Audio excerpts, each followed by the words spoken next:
Hello, good evening and welcome to News 360 live on TV3. I am Portia Gabo. And I'm Issa Morning. They seem to be an exception to the physical distancing rule, but they don't take the other COVID-19 preventive protocols for granted. Wendy Laryea spent time with visually impaired students of the Okuapeman Senior High School and reports on how they are coping in these COVID times.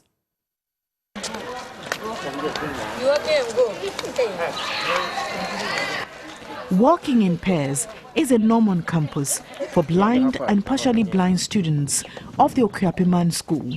COVID-19 has not and cannot change the way some things are done. They find themselves in a difficult situation, knowing the implications of not observing physical distancing.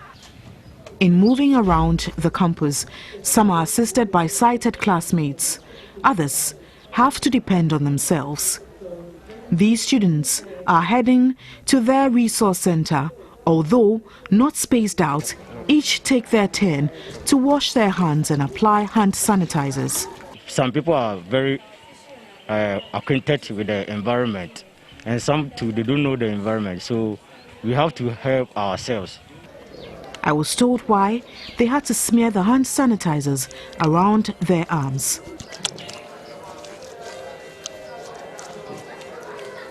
Before we hold our friends we have to sanitize our hands because we don't know what is in our hands before we'll be holding our friend's hand. And moreover, there is a guard here, real. If you want to go this metal, if you want to walk, you have to touch it and guide you to wherever you want to go. And we have been touching some objects, including money and the other stuff. Their visual impairment is a disadvantage as large quantities of their alcohol-based hand sanitizers are misused. I followed them inside and monitored Salifu closely as he put in some efforts to sanitize the chairs and ended up emptying the container. My curiosity didn't end there. Joel also caught my attention. Liquid soap. And here is the liquid soap, some small amount. Then the next, I have the hand sanitizer. So this is the hand sanitizer, 70% alcohol. So this is the only one. Then I have my nose mask. This is the bowl, the plate. Can I see it? So this is the plate with 2 spoons. Okay, why 2 spoons? Sometimes one will get missing and okay. You have to replace it with another ones. We observed, as per the President's directive, on the numbers in one of the inclusive class. Adjustments made include the General Arts Department expanding from 6 classes to 11, Business 3, now 6, Science 3, now 6, Home Economics 2, now 4 classrooms. You most of the times sit in groups to study, but this has made it difficult because we have to sit apart to study. How were they screened on reopening day? The first thing you are required to do is to go through the hand washing protocol. There's a Veronica bucket there. After washing your hand, cleaning with a tissue. And then the next stage is to sanitize your hands. Then there was a table set up there for students to come. And then temperatures were taken. So if you fall within the required range, then you are moved to the next stage, where you are coming from, the route used, and then the house you are in. And then cards are given out to students.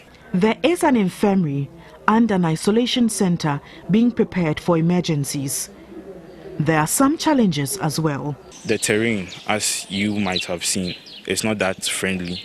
It doesn't really speak well of our school being an inclusive school because the roads are in terrible condition.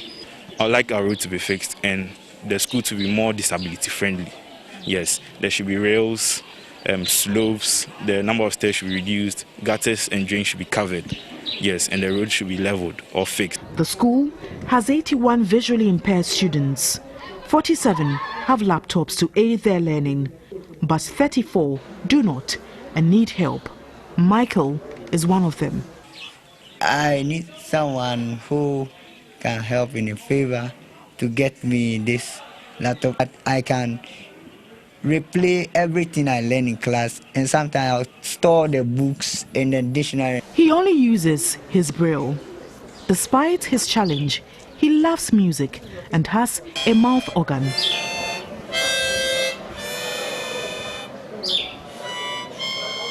He had a message of hope for all in these COVID times. In the midst of this corona case, we must be careful and also wash our hands also, and have a hope that it will surely end because God is there. Wendy Laryea, TV3 News.